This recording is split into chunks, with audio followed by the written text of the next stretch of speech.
दीदी लोग, क्योंकि हमेशा इस विषय पे आता है, पुरुष और नारी की जब बात आती है तो लोग कहते हैं कि नारियां कोमल होती हैं।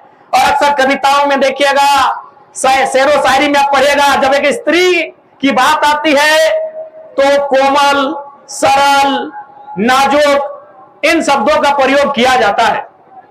क्योंकि मैं आपको कहना चाहूंगा, जितनी मेरी दीदियां हैं, अगर कोई इन शब्दों का आपके लिए प्रयोग करे तो उसमें हतोत्साहित होने की आवश्यकता नहीं है। यह विधि का निर्णय है आपके लिए। जिसने संसार को बनाया है, कोई ईश्वर कहे, कोई अल्लाह कहे, कोई वाहे गुरु कहे, कोई मरांग गुरु कहे, कोई बूढ़ा बाबा कहे, कोई प्रकृति कहे, जिसने भी ईश्वर, जिसने भी संसार को बनाया है, उसने वास्तव में बनावट की दृष्टि से पुरुषों की तुलना में स्त्रियों को मुलायम बनाया है। मेरा तर्क सुनिएगा, क्यों हो सके मेरी आलोचना आप कर दें कि आप स्त्रियों के लिए मुलायम, सरल, कोमल शब्द का प्रयोग कर रहे हैं, लेकिन मेरा तर्क सुनिएगा। अच्छा, आपने मिट्टी के बर्तन को बनते हुए देखा है?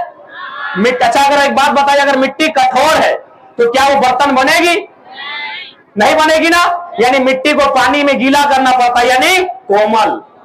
मिट्टी अगर कोमल बनेगी तभी वो बर्तन बनेगी। आपने लोहा को देखा है तलवार बनते हुए? क्या जो लोहा कठोर है, रड के समान है, वो तलवार बनेगा? नहीं बनेगा। उस लोहे को अगर आग में गलाएंगे, तपाएंगे, यानी कोमल, उसके व्यवहार में परिवर्तन करके उसे कोमल बनाएंगे, उसे नाजुक बनाएंगे, तभी वो तलवार बनेगा। तो मेरे कहने का मतलब है, कोमल उसको बनना पड़ेगा जिसको आविष्कार करना है।